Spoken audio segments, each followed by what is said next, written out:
After Bruce Lee died, Linda wrote him a letter every year on his birthday. For 30 years, she never told anyone. When Shannon finally found the letters, there were 30 of them, each one more honest than anything Linda ever said publicly about her husband. Los Angeles, November 27th, Bruce Lee's birthday. The first one after his death. He would have been 33 years old. Linda Lee sits at the kitchen table. The children are asleep. Brandon is 8. Shannon is 4. The house is quiet in the particular way houses get quiet after loss. Not peaceful quiet, hollow quiet. The quiet of a space that used to contain more than it does now. It's been 4 months since Bruce died. 4 months of arrangements and decisions and public grief and managing other people's reactions to her grief and being strong for the children and being strong for the public and being strong for Bruce's legacy and not having anywhere to just be not strong.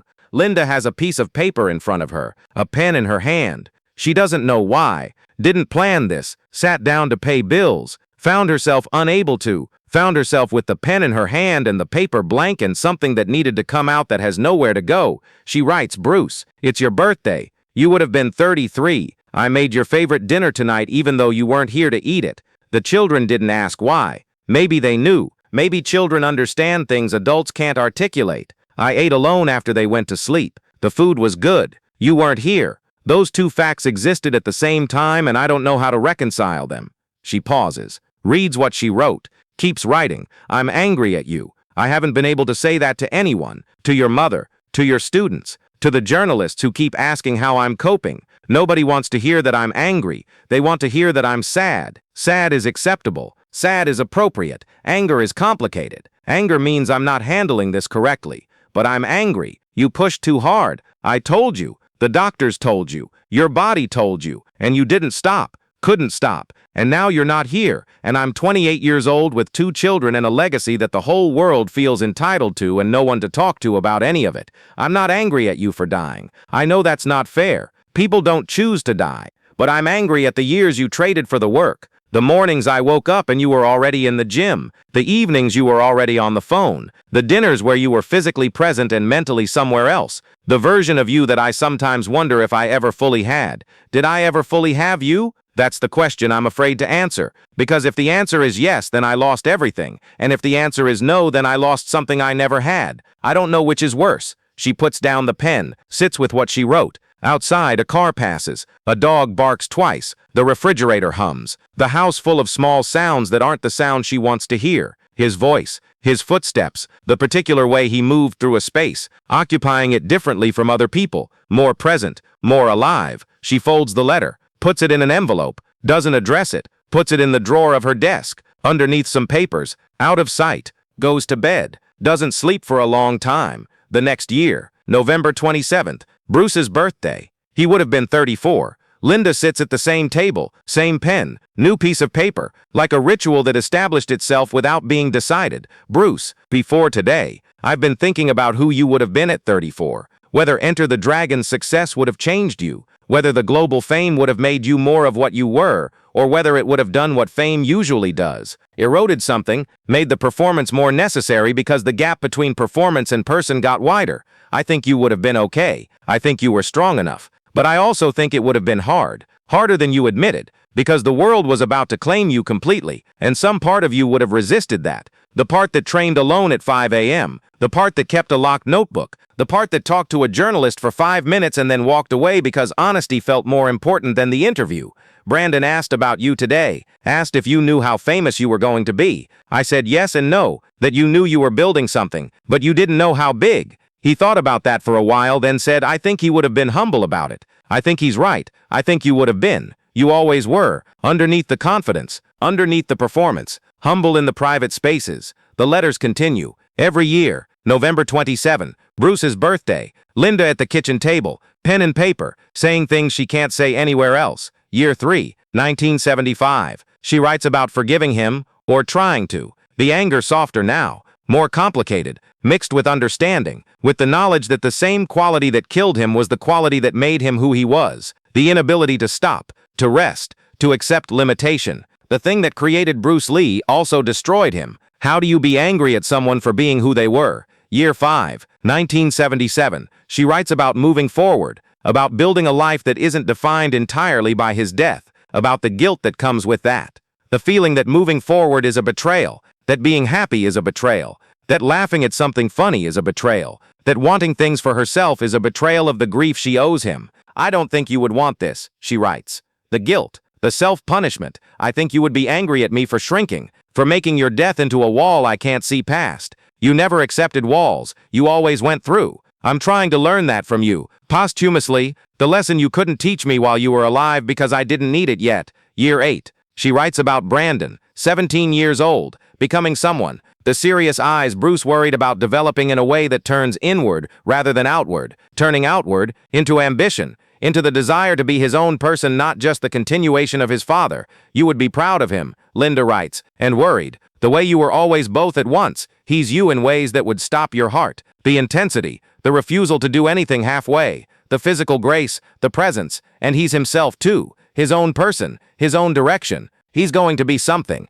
I just wish you were here to see it, to tell him what you see when you look at him. Because what I see when I look at him is you and him simultaneously, and I don't always know how to separate them, how to love him as himself without the weight of who his father was. Year 15, 1987. She writes about time, about how grief changes, the acute pain of the early years becoming something more chronic, less sharp, but also less likely to leave, like the difference between a fresh wound and an old scar. The scar doesn't hurt the way the wound did, but it's always there, part of the landscape of the body, part of who you are now. I'm 42 years old, she writes, older than you ever were. That's strange, being older than you. You're 47 in the world, but you're always 32 in my memory, always the person I last saw. I keep aging, you stay the same. There's something unfair about that, and also something that I can't articulate that isn't unfair, something that might even be a gift. You don't have to get old, don't have to lose things to time the way everyone loses things to time. You're complete, fixed, perfect in your incompleteness.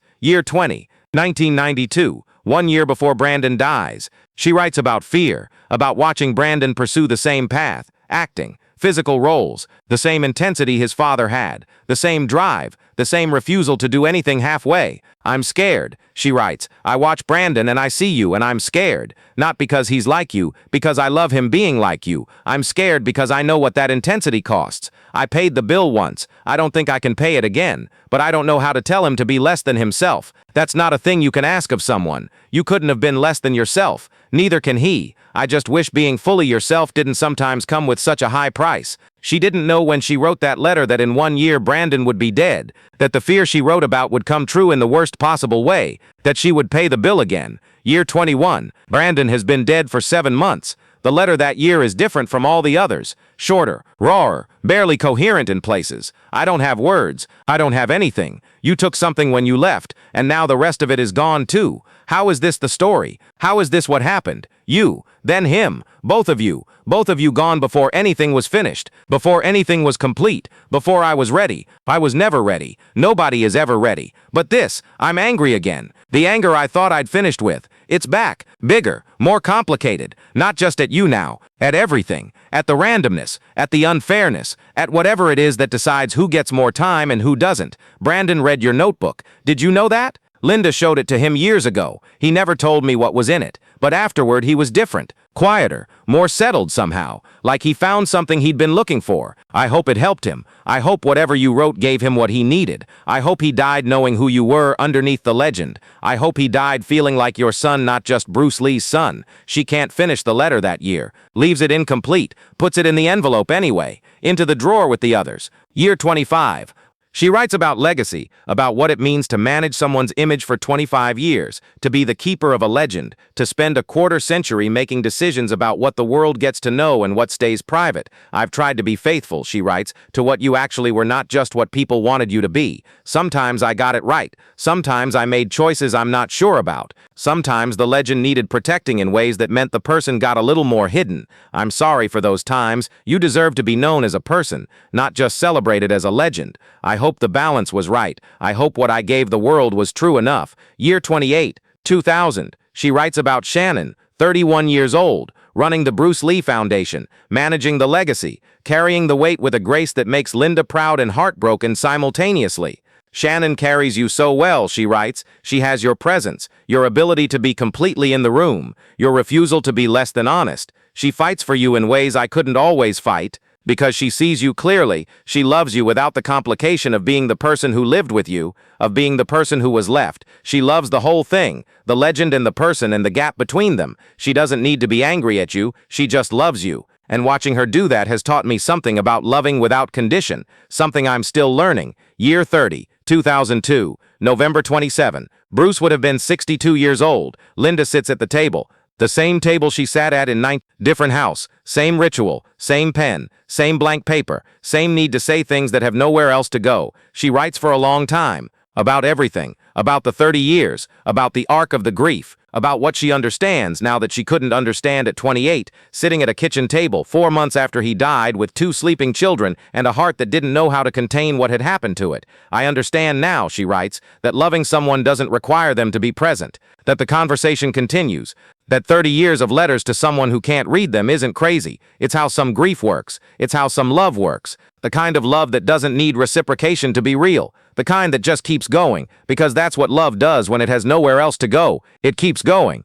I'm not angry anymore, or I'm not only angry. The anger is there. Will probably always be there somewhere. But it's part of a larger thing now. Part of love. Part of grief. Part of 30 years of knowing someone and losing them, and continuing to know them through memory, and through these letters, and through our children, and through the work, and through everyone whose life was changed by yours. I'm 57 years old, older than you by 25 years. You're still 32 in my memory, still the person I last saw. I keep thinking I'll catch up to you someday. That time will erode the gap, but it doesn't work that way. You stay 32. I keep moving. That's how this works. Happy birthday, Bruce. 30 years. I still make your favorite dinner. The children are grown. You would love who they became. Shannon carries you in a way that would make you proud and humble simultaneously. Brandon carried you until he couldn't anymore. And then he was gone too. And I carried both of you. And I'm still carrying. I think I'll carry until I can't anymore. And then someone else will carry. That's how this works. That's how love works. Happy birthday. She folds the letter, puts it in the envelope, puts it in the drawer with the other 29. 30 envelopes, 30 birthdays, 30 years of saying things that needed to be said somewhere. She doesn't know Shannon will find them. The following year, 2003, Shannon is helping Linda organize some things. Going through old papers, the desk drawer, she finds the envelopes, 30 of them, unsealed, unaddressed, each with a year written in the corner in Linda's handwriting. She looks at her mother. What are these? Linda is quiet for a moment. Letters to your father, one every birthday. For 30 years, Shannon holds the stack of 30 envelopes, the weight of 30 years in her hands. Can I read them? Linda thinks, then nods. They were always for you too. I just didn't know it when I was writing them. Shannon reads all 30 letters, in order, starting with a 28-year-old woman in a silent house 4 months after her husband died, ending with a 57-year-old woman who has carried grief and love simultaneously for 3 decades. She reads for 6 hours. By the end, she's moved somewhere past crying,